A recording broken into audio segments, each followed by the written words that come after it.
আমি যাদের মাধ্যমে আপনাদের এই প্রোগ্রামের দাওয়াত রেখেছি যাদের মাধ্যমে আপনাদের এখানে এসেছি, তাদের কাছে জানতে পেরেছি যে আজকের এই মুবারক সমাবেশের আয়োজন আপনাদের এই প্রতিষ্ঠিত একটা মাদ্রাসার পক্ষ থেকে করা হয়েছে। তাই মাদ্রাসা শিক্ষার কি দরকার, মাদ্রাসা শিক্ষা না থাকলে মানুষের কি ক্ষতি হবে, আর মাদ্রাসা শিক্ষা থাকার কারণে মানুষের কি উপকার হয়, এই বিষয়টা আপনাদের সামনে আলোচনা করার জন্য পবিত্র কোরআনের খুব ছোট্ট একটি আয়াত এবং রাসূল করিম সাল্লাল্লাহু আলাইহি ওয়াসাল্লামের এক দীর্ঘ হাদিসের সামান্য একটু অংশ তিলাওয়াত করেছি। দুনিয়াতে যত রকমের শিক্ষা মানুষের মধ্যে চালু আছে, সমস্ত শিক্ষার থেকে মাদ্রাসা শিক্ষার একটা আলাদা গুণ আছে, আলাদা বৈশিষ্ট্য আছে। অন্য শিক্ষায় আর মাদ্রাসা শিক্ষায় একটা বেশকম আছে। সেই বেশকমটা বুঝলেই আমরা মাদ্রাসা শিক্ষার দরকার কি, না থাকলে কি হবে বোঝা পরিষ্কার হয়ে যাবে। মাদ্রাসা শিক্ষা ছাড়া দুনিয়াতে আর যত শিক্ষা আছে সেই সমস্ত শিক্ষার কোন শিক্ষার দ্বারা মানুষ ডাক্তার হতে পারে, যা মানুষের জীবনে দরকার। অন্যান্য শিক্ষার দ্বারা মানুষ ইঞ্জিনিয়ার হতে পারে, এটাও মানুষের জন্য দরকারি। অন্যান্য শিক্ষার দ্বারা মানুষ বিজ্ঞানী হতে পারে, এটাও মানুষের জন্য দরকারি। কিন্তু আমি যদি দুনিয়ার জীবনে কোনো অপকর্ম করি, কোন রকমের দুর্নীতি, জালিয়াতি, দুষ্কৃতি করি, আমি যদি চুরি করি, ডাকাতি করি, খুন খারাপি করি, জিনা ব্যভিচার করি,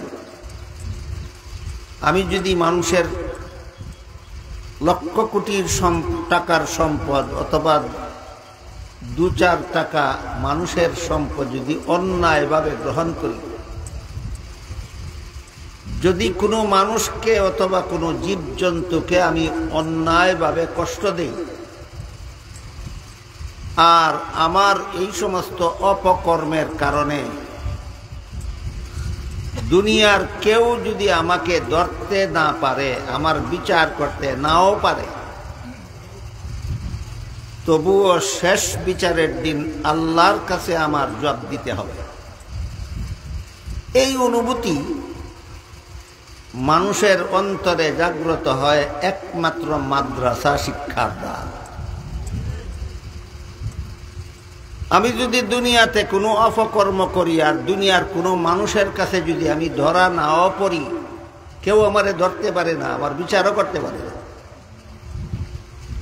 তবুও শেষ বিচারের দিন আল্লাহর কাছে আমার সকল অপকর্মের জন্য হিসাব দিতে হবে, জবাব দিতে হবে, শাস্তি ভোগ করতে হবে। এই কথাটা মানুষের অন্তরে জাগ্রত হয় একমাত্র মাদ্রাসা শিক্ষার দ্বারা। আর কোন শিক্ষার দ্বারা আল্লাহর কাছে কি জবাব দেব, এই প্রশ্ন জাগে না মানুষের অন্তরে। স্কুলের পড়ার দ্বারা অন্তরে জাগে না যে আল্লাহর কাছে কি জবাব দেব। কলেজের শিক্ষার দ্বারা অন্তরে এই অনুভূতি জাগে না যে আমি অপকর্ম করলে আল্লাহর কাছে কি জবাব দেব। ভার্সিটির শিক্ষার দ্বারা অন্তরে এই ভয় জাগ্রত হয় না যে আমি আল্লাহর কাছে কি জবাব দেব। একমাত্র মাদ্রাসা শিক্ষার দ্বারা মানুষের অন্তরে এই ভয় জাগ্রত হয় যে আমি যদি দুনিয়াতে কোনো রকমের খারাপ কাজ করি তাহলে শেষ বিচারের দিন আল্লাহর কাছে কি যাবে? কথা বুঝে থাকলে বলেন তো, অন্যান্য শিক্ষার মধ্যে আর মাদ্রাসা শিক্ষার মধ্যে একটা বেশ কম আছে কিনা? অন্য শিক্ষার দ্বারা আল্লাহর কাছে কি জবাব দিব এই ভয় মানুষের অন্তরে জাগে না।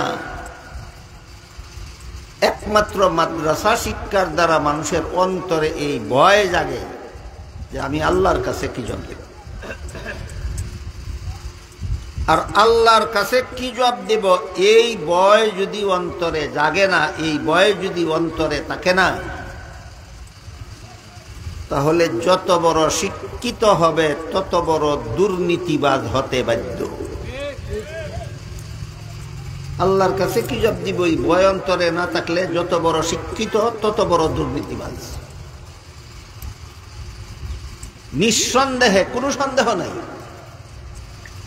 বরং তার শিক্ষা দীক্ষাটাকেই দুর্নীতির হাতিয়ার হিসাবে ব্যবহার করে। আল্লাহর কাছে কি জবাব দিব এই ভয় যার অন্তরে থাকবে না, সে তার বিদ্যাকে, তার শিক্ষাকেই দুর্নীতির হাতিয়ার হিসাবে ব্যবহার করবে।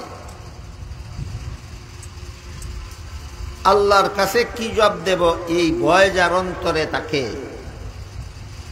শিক্ষিত হোক আর অশিক্ষিত হোক, দুর্নীতিবাজ হওয়ার সাহস করতে পারবে না, দুর্নীতি করার সাহস করতে পারবে না। কেন? তার অন্তরে ভয় আছে। আল্লাহর কাছে কি জবাব দেব? তাই আল্লাহর কাছে কি জবাব দেব এই ভয় যাদের অন্তরে নাই, এরা যে যত বড় শিক্ষিত হয় তত বড় দুর্নীতিবাজ হতে বাধ্য। এর দুই একটা উদাহরণ আমি আপনাদেরকে শোনাই।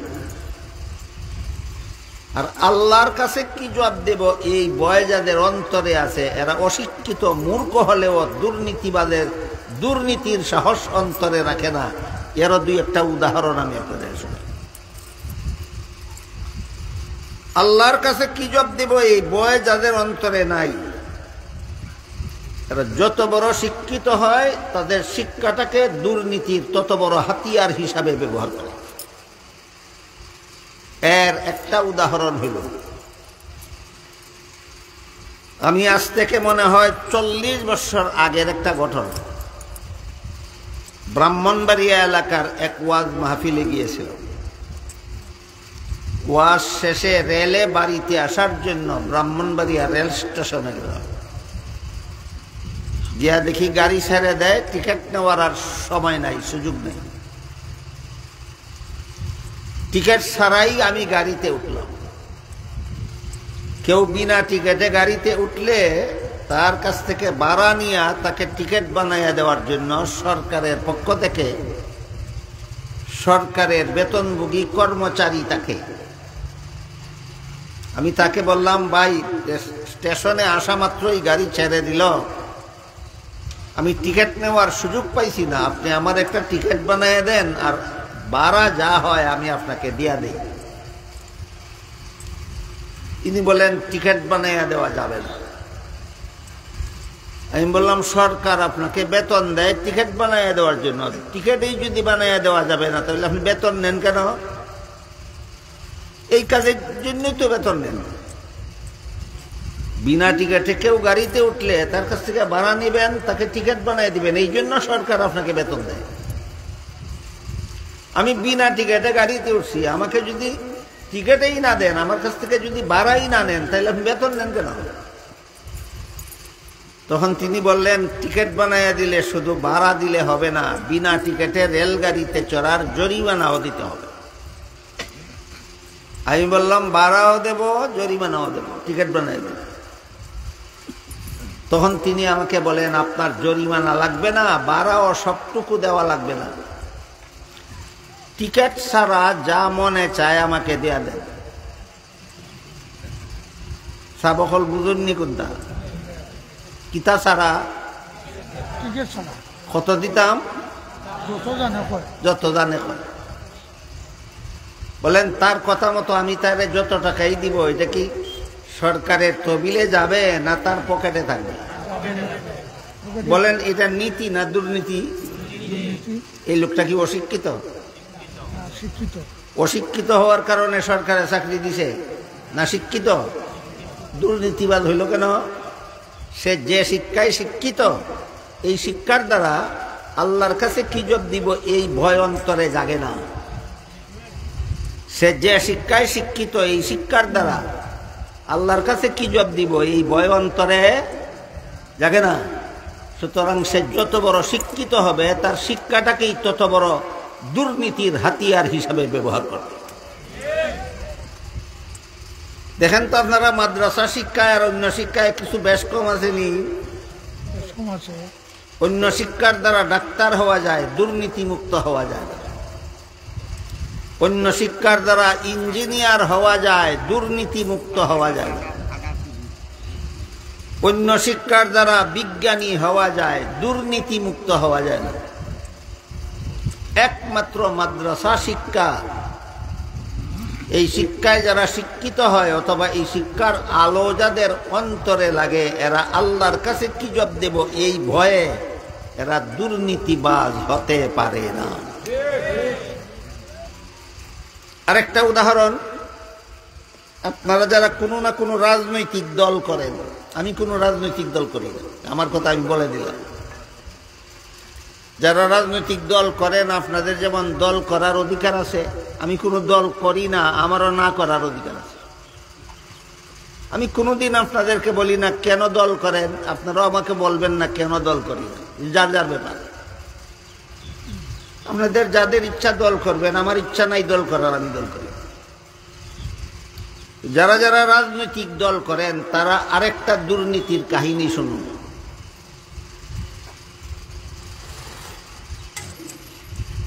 বাংলাদেশের গদিতে পালাক্রমে দুইটা দল হয়ে যাইতে পারে। তৃতীয় কোনো দল নির্বাচনের মাধ্যমে গদি পর্যন্ত যাইতে পারে না। তৃতীয় কোনো দল গদিতে যাইতে হইলে দুই দলের কোনো এক দলের লেজও দইরা যাইতে হয়। অন্য দলের লেজও না দইরা আর কোনো দল গদিতে যাইতে পারে না, দুইটা দল যাইতে পারে। এই দুই দলের এক দলে গদিতে গিয়া কয় ই দলে দেশটা লুটতে খাইছে, আর ই দলে গদিতে গিয়া কয় হি দলে দেশটা লুটতে খাইছে। দুনো দলেই যদি সত্য কথা কইয়া থাকে, আপনারাই বলেন আসলে কাহিনীটা কি হইছে? খৌকা সাব ঘটনাটা কিতা হইছে? দুই দলই দেশ লুটিয়া খায়, গদিত গেলেই দেশ লুটিয়া খায়। এরা অশিক্ষিত? এই দুই দল কোনো শিক্ষিত নাই, গদিত গিয়ে দেশ লুটিয়া খায় কেন? যে শিক্ষায় শিক্ষিত, এই শিক্ষার দ্বারা আল্লাহর কাছে কি জবাব দিব এই ভয় অন্তরে জাগে না। যে দলেরই হোক, যত বড় শিক্ষিতই হোক, তোমার দলেও তোমার অন্তরে আল্লাহর কাছে কি জবাব দিব এই ভয় জাগাইয়া দেয় না।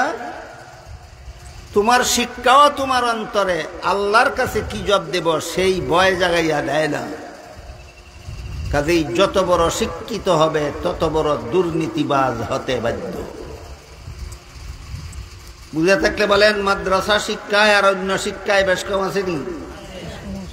অন্য শিক্ষার দ্বারা ডাক্তার হওয়া যায়, ইঞ্জিনিয়ার হওয়া যায়, বিজ্ঞানী হওয়া যায়, কবি হওয়া যায়, দার্শনিক হওয়া যায়, দুর্নীতিমুক্ত হওয়া যায় না।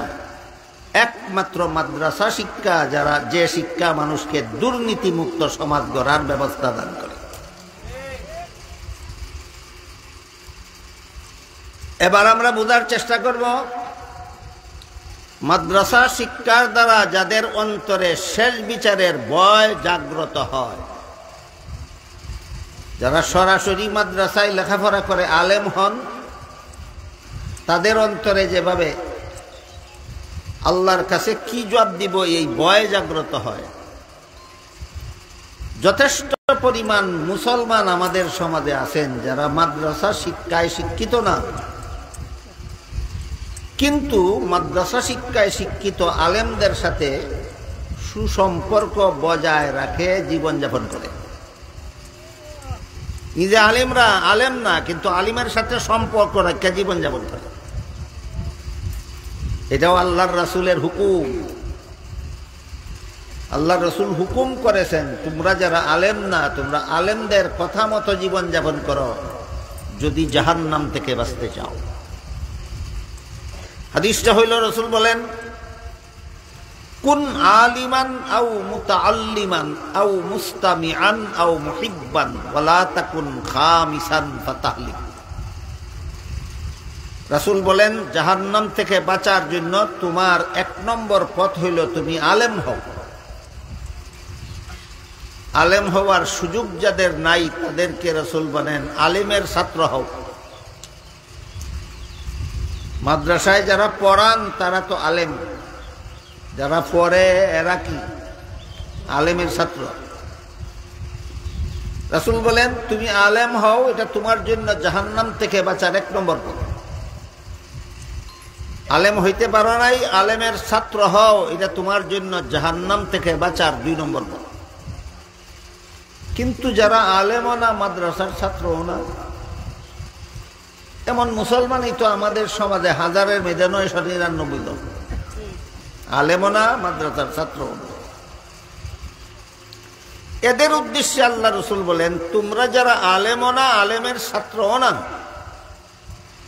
তোমরা যদি জাহান্নাম থেকে বাঁচতে চাও আলেমদের কথা মতো জীবনযাপন করো। বুঝে থাকলে বলেন, শুধু আলেম হইলেই জাহান্নাম থেকে বাঁচা যাবে, শুধু মাদ্রাসার ছাত্র হইলেই জাহান্নাম থেকে বাঁচা যাবে, আর সমস্ত মুসলমানই বাঁচতে পারবে। কি করলে? আলেমের কথা মতো জীবনযাপন করি। তা আলেমের কথা মতো আমি জীবনযাপন করতে হইলে আলেমের সাথে আমার সম্পর্ক থাকতে হবে। ধর্মের যে কোনো কাজ করার আগে জায়েজ না না জায়েজ আলেমকে জিজ্ঞাসা করে নিব। ধর্মের কোনো কাজ করতে হইলে কিভাবে করলে শুদ্ধ হয়, কিভাবে করলে ভুল হয়, আলেমের কাছ থেকে জেনে নেব। সংসারের কোনো কাজ করতে হলে হালাল না হারাম আলেমের কাছ থেকে জেনে নেব। আলেম যেভাবে বলেন সেভাবে ধর্মের কাজ করব, আলেম যেভাবে বলেন সেভাবে সংসারের কাজ করব। রাসূল বলেন, এটাই তোমাদের জন্য জাহান্নাম থেকে বাঁচার পথ।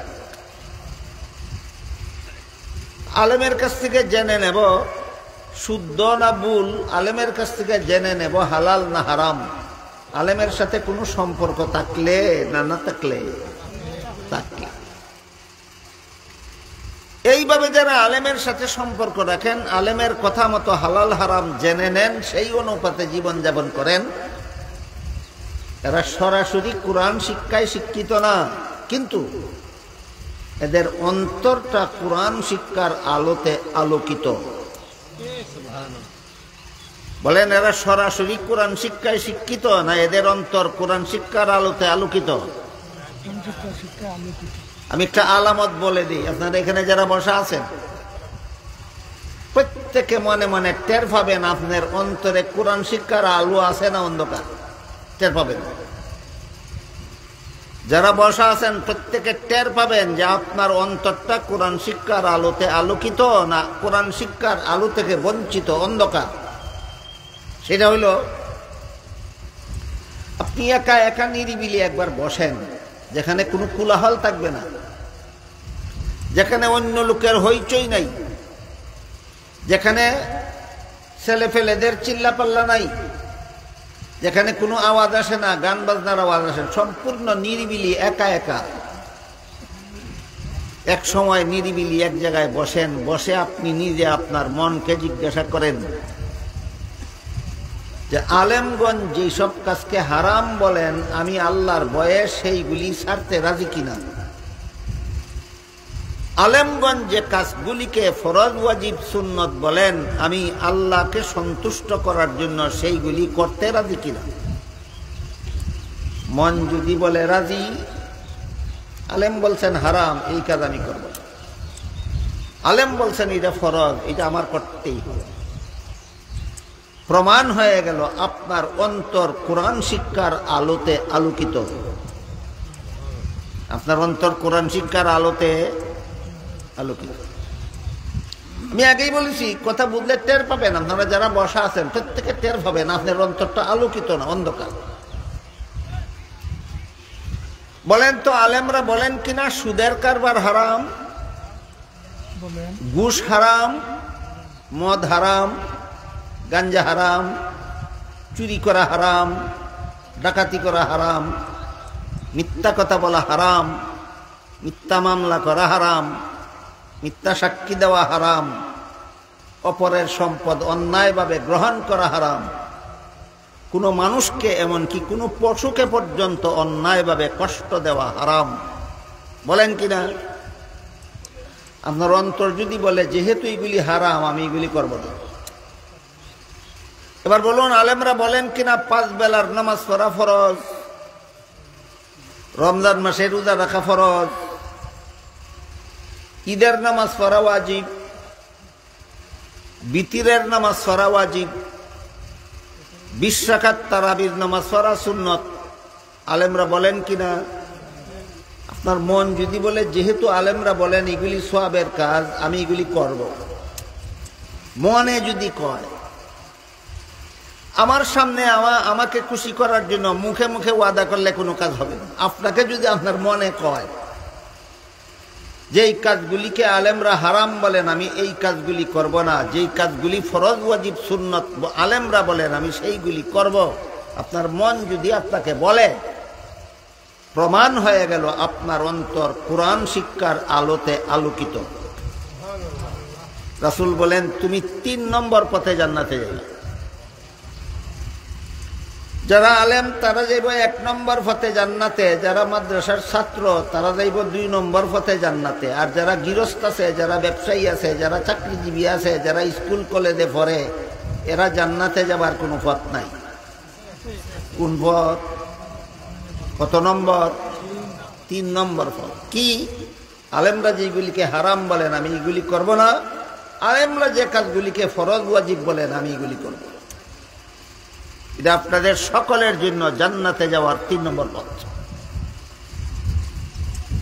আপনারা কি 1 নম্বর পথে জান্নাতি হইলেন, না 2 নম্বর পথে, না 3 নম্বর পথে?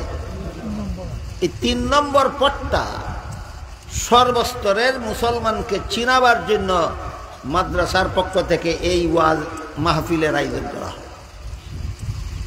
আজকের ওয়াজ মাহফিল যদি একটা মাদ্রাসার পক্ষ থেকে হয়ে থাকে, এটা আপনাদের জেনে নেওয়া দরকার। মাদ্রাসার কাজ হইল ছাত্রদেরকে কোরআন হাদিস শিক্ষা দিয়ে আলেম বানিয়ে দেওয়া। ওয়াজ মাহফিলের আয়োজন কেন করে? মাদ্রাসার আলেমদের দায়িত্ব শুধু ছাত্রদেরকে আলেম বানিয়ে দেওয়া না, তাদের 2 নম্বর দায়িত্ব হলো সর্বস্তরের মুসলমানকে জাহান্নাম থেকে বাঁচার পথ দেখাইয়া দেওয়া। এটাও আলিমগণের আরেকটা দায়িত্ব। যারা মাদ্রাসায় ভর্তি হয় এদেরকে কোরআন হাদিস শিক্ষা দিয়ে আলেম বানাইয়া দেওয়া, এটা আলেমদের 1 নম্বর দায়িত্ব। আলেমদের 2 নম্বর দায়িত্ব যারা মাদ্রাসার ছাত্র না, যারা জীবনভর গৃহস্থী করে, জীবনভর ব্যবসা করে, জীবনভর চাকরি করে, জীবনভর সংসারের ঝামেলা নিয়ে ব্যস্ত থাকে, কেউ স্কুলের পড়া নিয়ে, কেউ কলেজের পড়া নিয়ে, কেউ ভার্সিটির পড়া নিয়ে ব্যস্ত থাকে। আপনাদের বিবেক কি বলে? এরা জাহান্নামে যাক না বাসুক? পথ দেখাইব কে? দায়িত্ব আলেমদের। এদের সর্বস্তরের মুসলমানকে জাহান্নাম থেকে বাঁচার পথ দেখাবে কে? দায়িত্ব আলেমগণের। এই দায়িত্বটা পালন করার জন্য আলেমগণ এই সভার আয়োজন করে। কাজেই 2 দল মানুষের অন্তরে তাকে আল্লাহর কাছে কি জবাব দিব এই ভয়। একদল হইল যারা আলেম, আর একদল হইল যাদের অন্তর আলেম না কিন্তু যাদের অন্তরটা কোরআন শিক্ষার আলোতে আলোকিত। এই রকম কোরআন শিক্ষায় শিক্ষিত অথবা কোরআন শিক্ষার আলোতে যাদের অন্তর আলোকিত, এরা মূর্খ হইলেও, অশিক্ষিত হইলেও এদের দ্বারা কোন রকমের অপকর্ম, দুষ্কৃতি, তাদের দ্বারা কোন রকমের দুর্নীতি, জালিয়াতির আশঙ্কা সমাজে থাকে না। এবার এর 2-1টা উদাহরণ আমি আপনাদের শুনি। এদের অন্তরে এই ভয় থাকে, আমি যদি অপরাধ করি দুনিয়ার কেউ যদি নাও দেখে, আল্লাহ তো দেখে, আল্লাহর কাছে তো একদিন আমার হিসাব দিতে হবে। দুনিয়ার কেউ যদি না দেখে, একা একা নির্জনে, যেখানে দুনিয়ার কোনো মানুষ নাই, সেখানে যদি আমি কোনো গুনার কাজ করি, আল্লাহ জিজ্ঞাসা করবেন কিনা একদিন গুনার কাজ কেন করছিলাম? আল্লাহ জানলেন কেমনে আমি গুনার কাজ করছিলাম? তখন তো কেউ দেখছে না। বলেন তো আল্লাহ জানলেন কেমনে? দুনিয়ার কেউ না দেখলেও আল্লাহ দেখে। দুনিয়ার কেউ না দেখলেও, এই বিশ্বাস আসেনি আমরা? এই মর্মে আল্লাহ কোরআনে বলেন, আলাম ইয়া আলাম বিআন্নাল্লাহ ইয়ারা। আমার বান্দা কি জানে না আল্লাহ যে দেখে? কারে লুকাইয়া গুনার কাজ করবা তুমি? আল্লাহ তো সবাইকে দেখে। হাদিস শরীফে রাসূল করিম সাল্লাল্লাহু আলাইহি ওয়াসাল্লাম বলেন, ফাইন লাম তাকুন তারাহু ফাইন্নাহু ইয়ারাক। তুমি যদিও আল্লাহকে দেখো না, আল্লাহ কিন্তু তোমাকে সর্বাবস্থায় দেখে। তুমি যদিও আল্লাহকে দেখো না, আল্লাহ তোমাকে সব সময় সর্বাবস্থায় দেখে। কাজেই দুনিয়ার কোনো মানুষে দেখে না এমন গোপন জায়গায় যদি গুনাহ করো, আল্লাহ তো দেখে। আল্লাহর কাছে কি জবাব দেবে?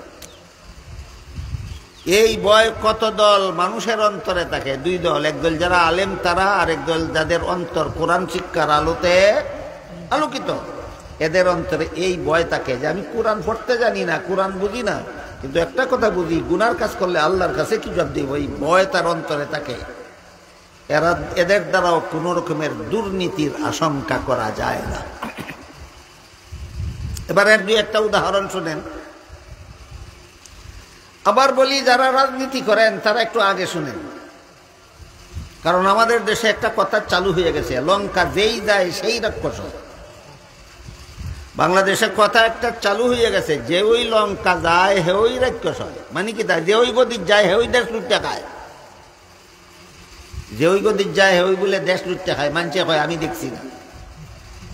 যদি মিশা কথা কয় দইরা দইরা বিচার করো, আর যদি হাসা কয় তাইলে বুঝেন, তাইলে উভয়টা কি? কেন দেশ লুটতে খায় কেন শিক্ষিত লোকের দল গদিতে গিয়ে?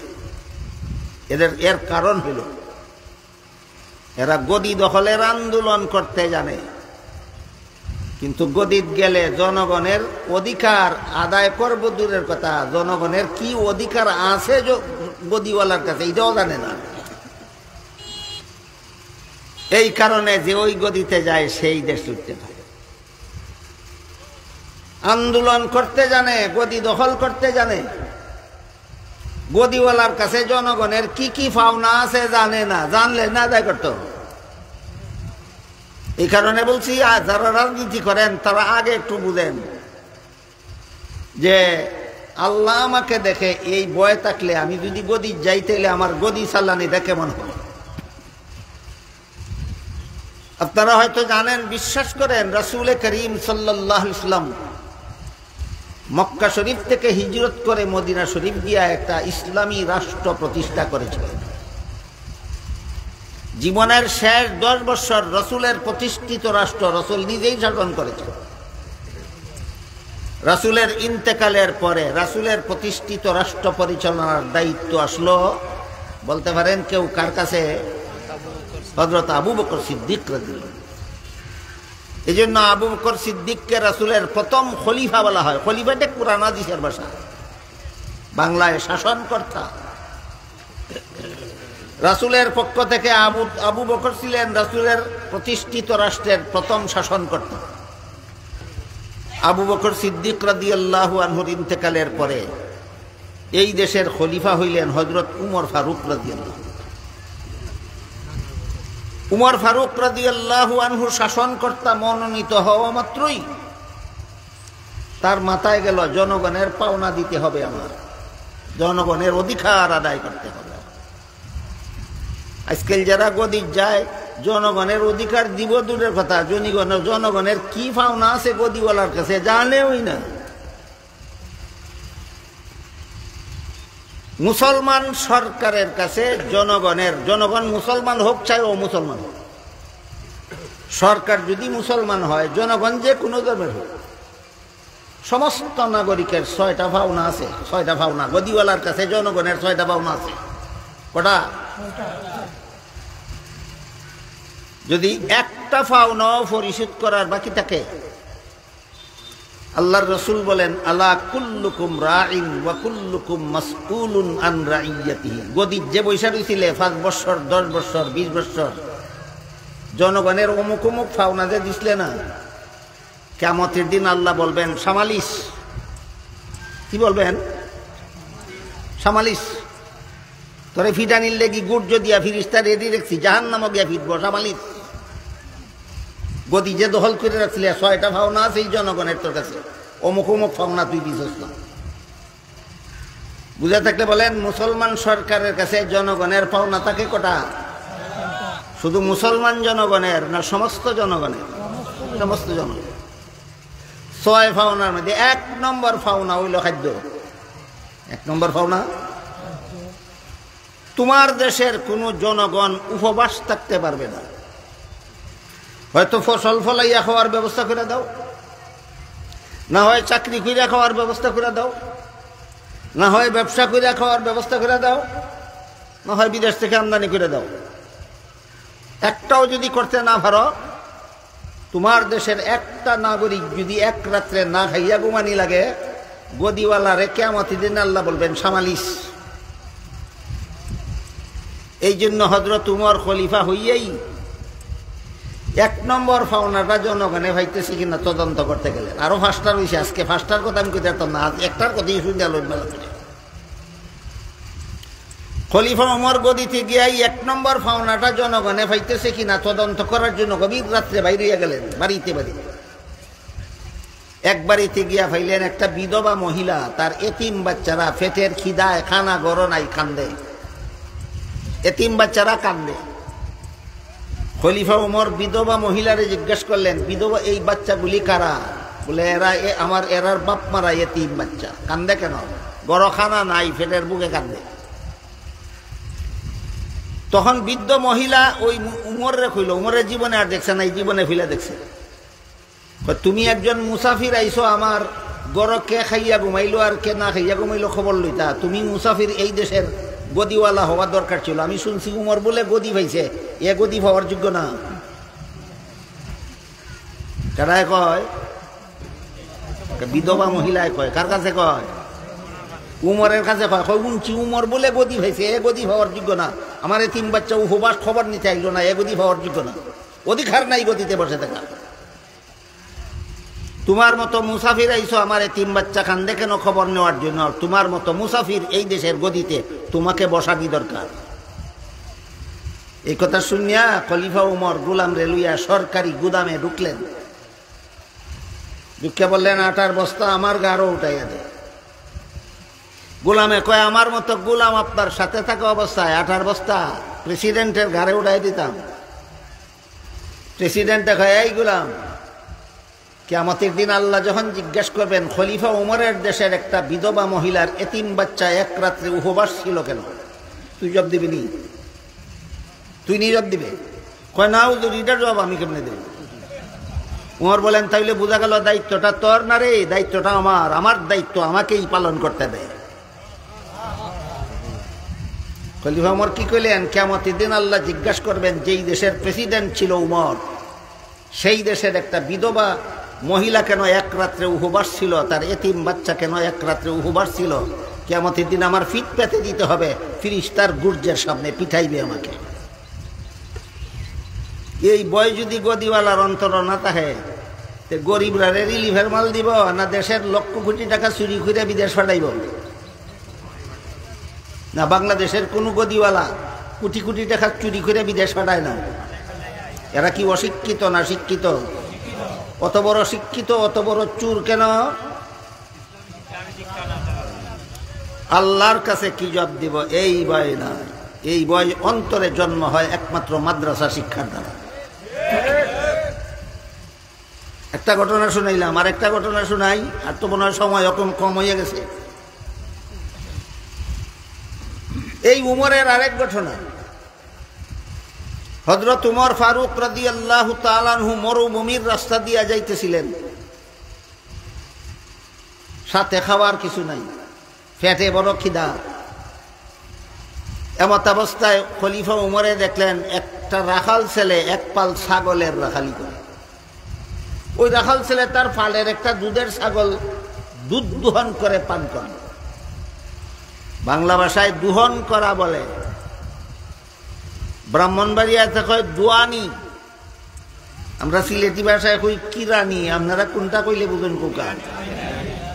ওই রাখালে একটা ছাগলের দুধ কিরাইয়া খাইল। উমর গিয়া রাখালের কাছে বললেন, রাখাল ভাই আর একটা ছাগলের দুধ কিরাইয়া আমারে একটু খাই, আমার ফেটে বড় খিদা। এও উমরে দেখছে না কোনোদিন, এই জীবনের হইলা। উমরকে চিনতে না ভাইরা রাখাল ছেলে কয় মুসাফির ভাই। মুসাফির ভাই কেন কয়? উমর যে ইনি চিনে না। কয় মুসাফির ভাই, এই ছাগলের পালের মালিক আমি না, আমি আমার মালিকের বেতনভোগী চাকর। মাস শেষে যে নগদ টাকা দিবে মালিক আমাকে, এইটাও আমার বেতন। রাখালি করার সময় যে পেটে বুক লাগলে একটা ছাগলের দুধ দোহন করে পান করি, সেটাও আমার বেতন। তুমি মুসাফির যেহেতু আমার মালিকের বেতনভোগী চাকর না, কাজেই মালিকের অনুমতি ছাড়া আমি তোমার এক ফোঁটা দুধও দিতে পারব। খলিফা ওমর বললেন, ঠিক আছে, আমার যদি বিনামূল্যে দুধ না দাও, তাহলে একটা দুধের ছাগল আমার কাছে উচিত মূল্যে বিক্রি করে দাও। এতে আমার একটা উপকার হবে, তোমার একটা উপকার হবে। আমার উপকার এই হবে, আমি ছাগলটা কিনে নিয়ে এক্ষুনি তার দুধ দোহন করে পান করব, আমার পেটের খিদা নিবারণ হবে। তোমার উপকার এই হবে, মালিকে যা বেতন দিব তো দিব, এর অতিরিক্ত তুমি একটা ছাগলের মূল্য অতিরিক্ত পাবে, এটা তোমার উপকার।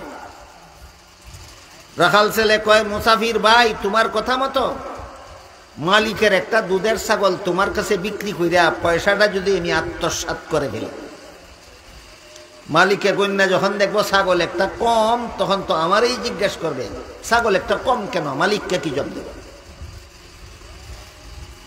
উমর তো চিনেই না, সে মুসাফির লোকটা চিনে। মুসাফির লোকটাই তারা কইয়া দিল, মালিক রে কইস ছাগল একটা বাঘে ধরে নিয়ে গেছে। বাঘের ছাগল ধরে নিয়ে গেলে রাখাল ছেলের ফিরাবার কোনো ক্ষমতা নাই, তোর বিরুদ্ধে কোনো বিচারও চলবে না, অভিযোগ চলবে, তুই বেকসুর খালাস পাই। এই কথা বলা মাত্র রাখাল ছেলে মুসাফির লোকটার উপর দারুণ ভাবে খেপল। কেফে কয়, এই বেটা মুসাফির, দাঁড়া, আমার একটা কথা শুনে যা।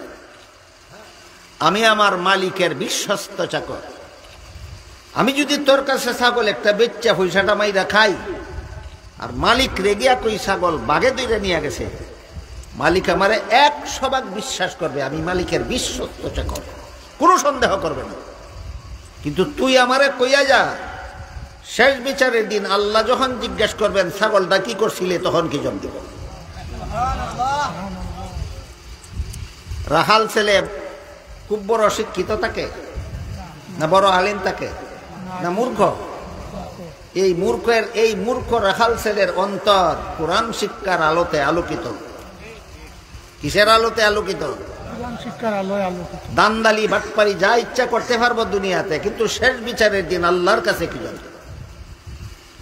এই ভয় মানুষের অন্তরে সৃষ্টি হয় দুই ভাবে, হয়তো মাদ্রাসায় লেখাপড়া শিখলে, আর না হয় আলেমদের কথা মতো জীবন যাপন করলে। শেষ বিচারের ভয় মানুষের অন্তরে কতভাবে জাগ্রত হয়?